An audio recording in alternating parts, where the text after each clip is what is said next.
Assalamu alaikum, dear brothers and sisters. This is a true story about a sheikh in the UK. This sheikh was hired as an imam by one of the masjids, and he used to take the bus from his house to the town where the masjid was, and then he'd walk a few meters to the masjid. One day he boarded the bus and realized it was a new bus driver, so it wasn't someone that he had seen earlier, so he paid his fare and the driver gave him the change. So when the driver gave him the change, he didn't really look at what he gave him, until he went to the back of the bus.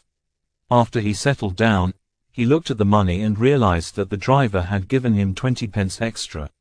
And now the internal brainstorming started in his head.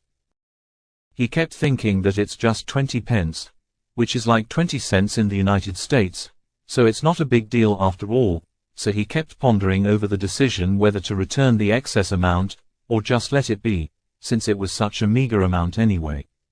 So the journey was about to come to an end, and he finally thought it wasn't about the amount, it's about what's halal for him, being a Muslim. So when he got to his bus stop, he walked up to the bus driver and told the driver that he had mistakenly given him 20 extra pence. To his surprise, the driver responded that he intentionally did so. The driver explained that for 3 years he'd been looking into Islam, and since this imam was a Muslim, which was quite evident with the way he dressed, the driver wanted to test him with the meager 20 pence, as that day he was going to make his decision to embrace Islam. The driver said he wanted to test his honesty, and if he was honest with the meaningless amount of 20 pence, that would be reason enough for the driver to embrace this wonderful religion.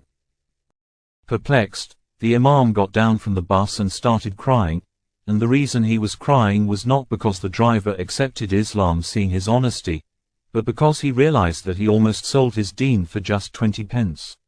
Had he kept the 20 pence thinking it was too small an amount to be discussed, it would have deterred the driver from accepting Islam. This incident reinforces the fact why every Muslim needs to be an epitome, a perfect example of how humans should live their lives, as we are the brand ambassadors of this wonderful religion of ours. This is the end of the episode. Assalamu alaikum.